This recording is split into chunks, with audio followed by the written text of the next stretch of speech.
की सियासत में आज का दिन सुपर सोमवार का रहा। बांकीपुर विधानसभा उपचुनाव को लेकर पटना में आज पॉलिटिकल पारा काफी हाई रहा। नामांकन के आखिरी दिन बीजेपी के उम्मीदवार नीरज कुमार सिन्हा ने अपना नामांकन कर दिया है। नामांकन से पहले बीजेपी के दिग्गज नेताओं ने भव्य रोड शो भी किया और एनडीए की एकजुटता और शक्ति का प्रदर्शन भी किया गया। भव्य रथ पर उम्मीदवार नीरज कुमार सिन्हा के साथ पार्टी के कई बड़े नेता सवार दिखे। पार्टी कार्यकर्ताओं का जोश भी काफी हाई दिखा।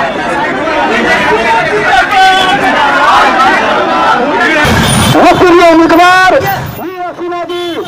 तमाम कार्यकर्ता बंधुओं के साथ आपके 51,000 वोट से आरजेडी को हराए थे।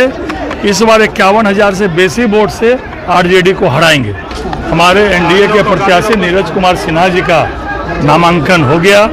पांचों एनडीए के प्रदेश अध्यक्ष इस नामांकन में थे। माननीय मुख्यमंत्री सम्राट चौधरी जी, माननीय उप मुख्यमंत्री विजय सिन्हा जी भी आशीर्वाद देने आए थे और नीरज सिन्हा जी की जीत में कहीं संशय नहीं है। बांकीपुर की जनता बीजेपी के समर्थन में रही है, जंगल राज से लालू जी के खिलाफ रही है। हमारा एक बहुत प्रामाणिक सरल कार्यकर्ता, बूथ का कार्यकर्ता खड़ा है। जनता निर्णायक मतों से जिताएगी। बांकीपुर विधानसभा उपचुनाव में बीजेपी उम्मीदवार नीरज कुमार सिन्हा के समर्थन में कुम्हरार विधानसभा क्षेत्र से बीजेपी कार्यकर्ताओं ने सैकड़ों मोटरसाइकिलों के साथ रैली निकाली और नामांकन में शामिल हुए। कार्यकर्ताओं ने नीरज कुमार सिन्हा की प्रचंड जीत का दावा भी किया। देखिए, बांकीपुर विधानसभा में चूंकि एक साधारण कार्यकर्ता को टिकट दिया गया है, तो आप जैसा कि देख रहे होंगे एक साधारण मंडल अध्यक्ष को टिकट दे करके राष्ट्रीय अध्यक्ष माननीय नितिन नवीन, प्रदेश अध्यक्ष संजय सरावगी जी ने मंडल अध्यक्षों के बीच में और एक आम कार्यकर्ता के बीच में उत्साह बढ़ाने का काम किया है। आज पूरा हर एक, ये सिर्फ सम्राट अशोक और ये शक्ति केंद्र की भीड़ है, ये संदलपुर शक्ति केंद्र है।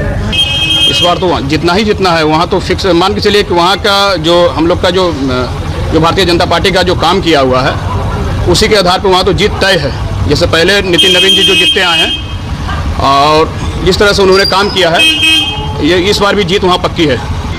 जीत तो तय है, वो तो सबको पता है कि लगभग 60 से 70,000 वोट से नीरज सिन्हा जीत रहे हैं चुनाव। और नीरज कुमार सिन्हा को टिकट मिलने से ये प्रतीत होता है कि भारतीय जनता पार्टी कार्यकर्ताओं की पार्टी है।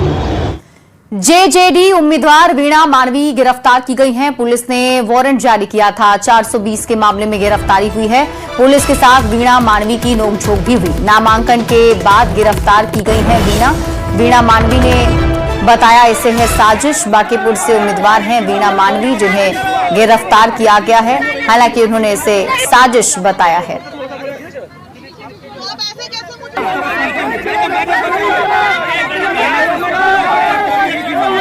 तो जेजेडी उम्मीदवार वीणा मानवी गिरफ्तार की गई है और अपनी गिरफ्तारी पर वीणा मानवी ने कहा कि साजिश की गई है, जानबूझकर फंसाया गया है।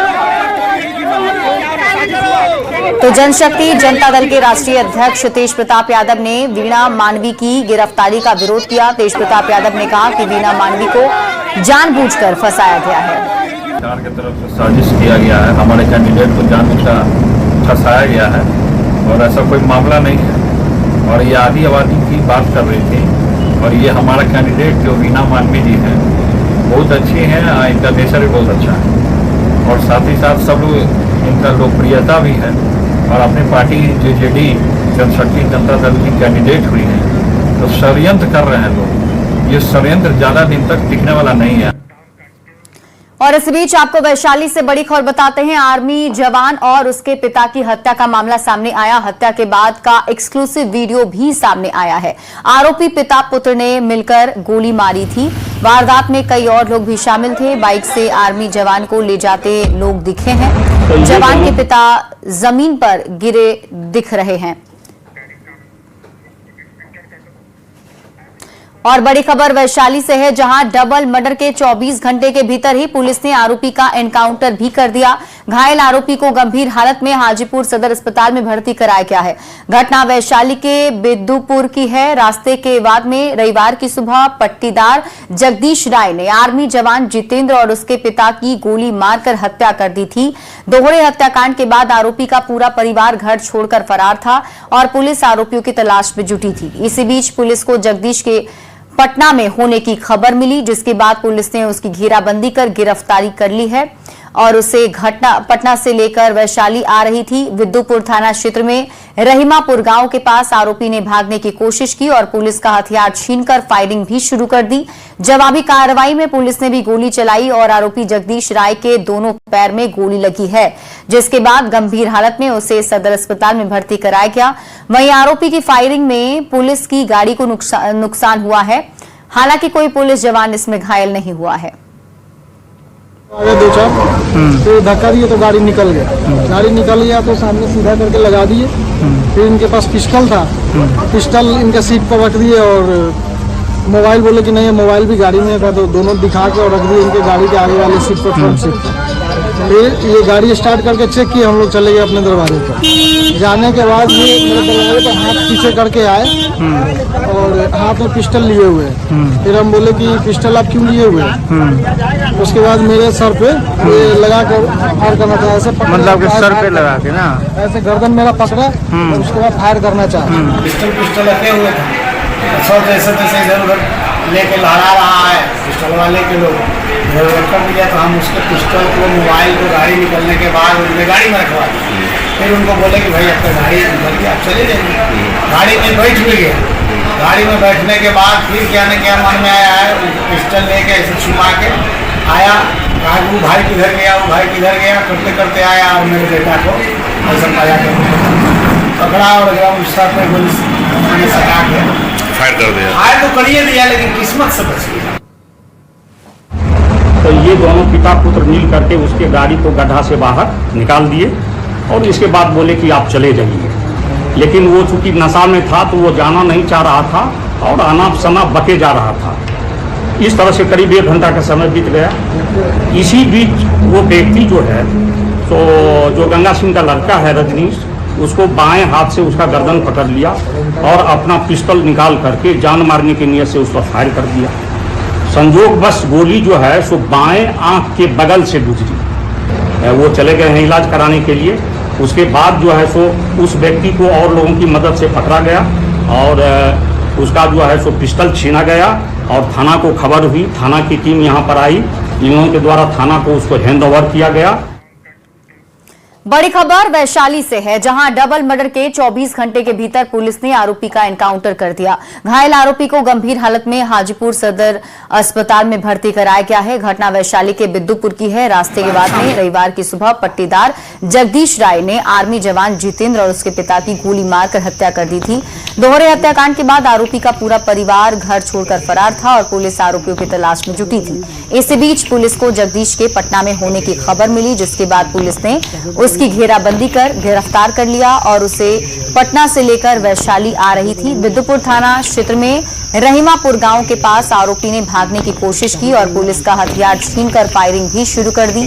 जवाबी कार्रवाई में पुलिस ने भी गोली चलाई और आरोपी जगदीश राय के दोनों पैर में गोली लगी है, जिसके बाद गंभीर हालत में उसे सदर अस्पताल में भर्ती कराया गया है।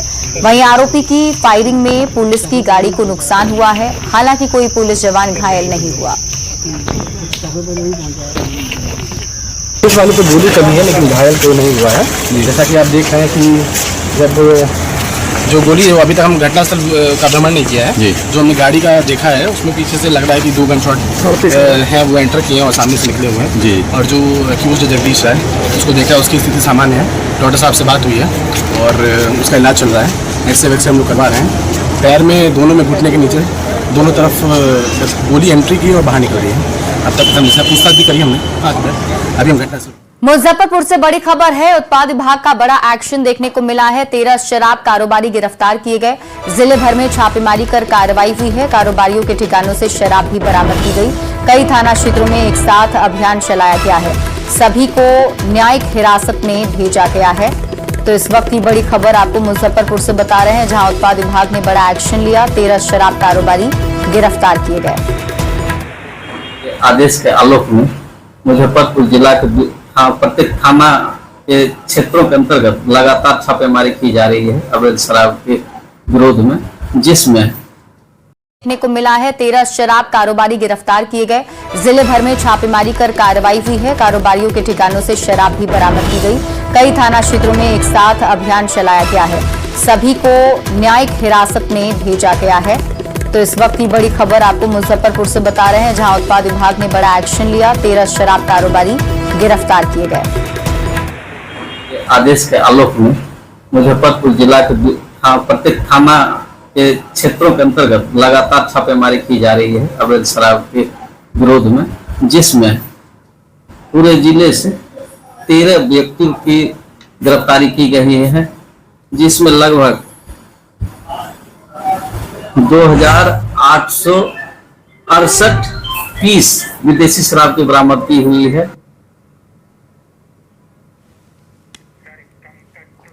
भागलपुर से बड़ी खबर है। शाहपुर काली मंदिर में चोरी की खबर मिल रही है। 11 किलो के चांदी की मूर्ति चोरी कर ली गई। घटना के बाद से इलाके में हड़कंप मचा हुआ है। नाथनगर थाना क्षेत्र की यह घटना है। मामले की जांच में पुलिस की टीम जुटी हुई है। तो भागलपुर से आपको बड़ी खबर बता रहे हैं। शाहपुर काली मंदिर में चोरी की खबर है। 11 किलो के चांदी की मूर्ति चोरी कर ली गई।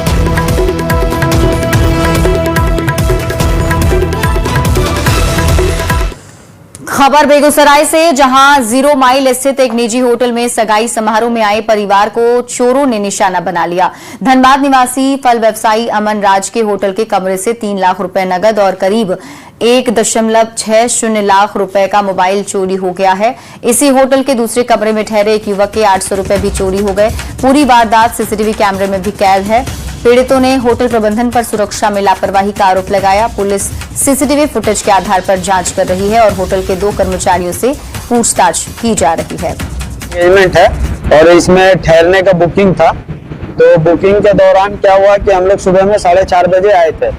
तो हमारे साथ भैया आए थे और भी मेरे गाड़ी वाले सब कोई आए थे। तो एक्चुअली हुआ क्या कि हम लोग होटल पे गए और एक गाड़ी में मेरा फल था, फल का सारा टोकरी था, वो हम लोग लेके ऊपर में गए। उसके बाद हम चले गए थे स्टेशन और भी गेस्ट ट्रेन से आए थे उनको लाने के लिए। और ये क्या थे, ये रूम पे सो गए थे और इनका गेट कैसे लॉक हुआ कि नहीं हुआ हम लोग को पता भी नहीं चला।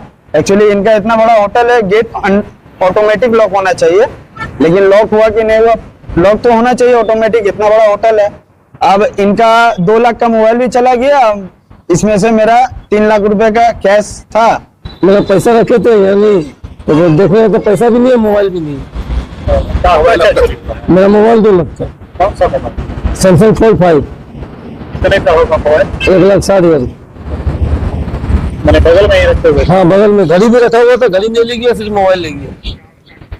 सीतामढ़ी के सुप्पी प्रखंड के घर 12 गांव से एक दिल दहला देने वाला मामला सामने आया है, जहां दहेज के लिए एक नवविवाहिता की हत्या का आरोप लगाया गया। घटना के बाद सोशल मीडिया पर वीडियो भी तेजी से वायरल हो रहा है, जिसमें मृतका के मायके वाले उसके शव को बाइक पर लादकर सीतामढ़ी सदर अस्पताल ले जाते दिख रहे हैं। गया जी से बड़ी खबर मिल रही है। वन्य जीव तस्करी के खिलाफ कार्रवाई हुई है। 19.5 किलो पेंगोलिन की छाल बरामद की गई। शेरघाटी के होटल से ये छाल मिली है। वन विभाग ने 4 आरोपी को भी हिरासत में लिया है। करोड़ों रुपए कीमत बताई जा रही है। छाल को विदेश भेजने की तैयारी थी।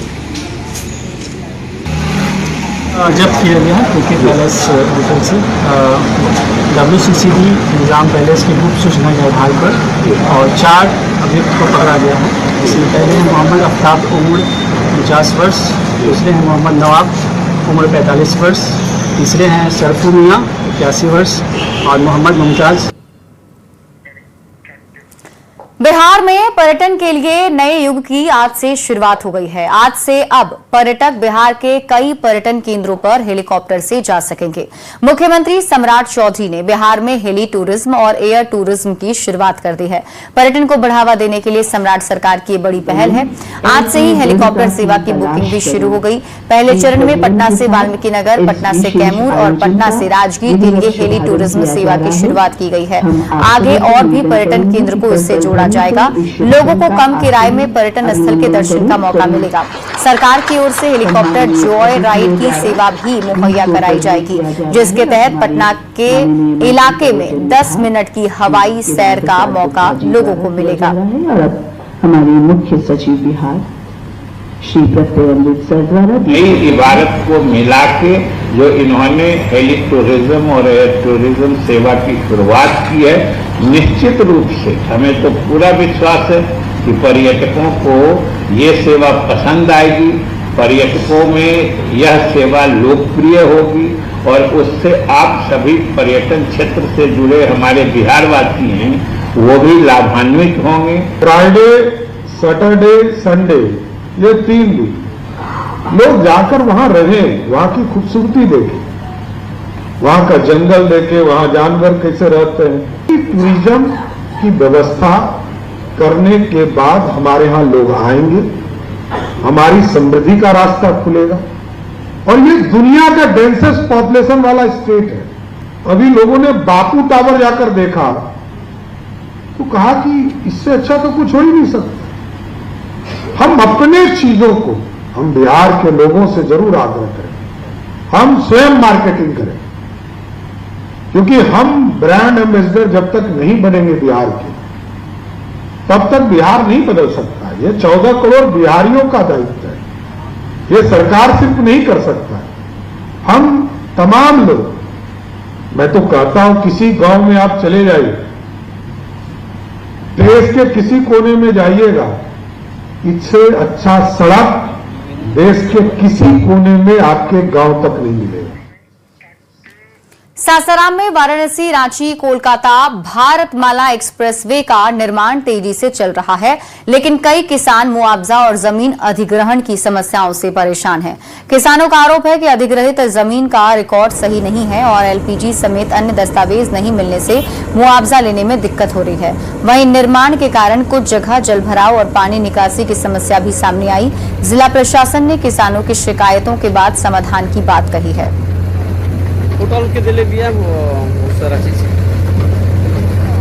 अधिग्रहित कर रही है सरकार, तो जो नोटिस हमको मिली है उससे ज्यादा जमीन अधिग्रहित कर रही है। जो ज्यादा जमीन अधिग्रहित कर रही है उसका मुआवजा किस हिसाब से दिया जाएगा, जबकि नोटिस हमको कम जमीन का दिया गया है कि हम जमीन आपकी 5 डिसमिल ले रहे हैं, लेकिन वो ले रहे हैं 8 डिसमिल, 10 डिसमिल ले रहे हैं। उसको कैसे हल करेगी सरकार या डीएम साहब इस पर कैसे ध्यान देंगे? 119 एक ग्रीन फील्ड एक्सप्रेसवे में जो किसानों की जमीन अधिग्रहित की गई है उसका मुआवजा काफ़ी कम मिल रहा मार्केट रेट से। एक तो वो सवाल था और दूसरा सवाल था कि बहुत ज़मीन का नेचर बदल गया है और सबको एक ही कृषि जो भूमि का में लगा दिया गया, तो वो था कि नेचर बदल गया, उस हिसाब से नेचर के हिसाब से उसकी कीमत मिले। और मौना मौजा में पानी का समस्या है, वो पानी एक तरफ सुखाड़ हो जाएगा, एक तरफ जो है पूरा दहाड़ हो जाएगा। किसान मिले थे तो उन्होंने रखा था कि जमीन का नेचर बदल गया है। ये भी जिलाधिकारी से हमने कहा, अब मार्केट की वो जमीन हो गई, आवासीय भूमि हो गई और पहले से वो कृषि भूमि का उसका दर्जा प्राप्त है। तो मुआवजा के वितरण में एक भेदभाव का किसानों का आरोप है कि मार्केट की अगर ज़मीन है, आवासीय भूमि है, तो उसका मुआवजा उसी स्तर पर जो कानून में वर्णित है तय होना चाहिए।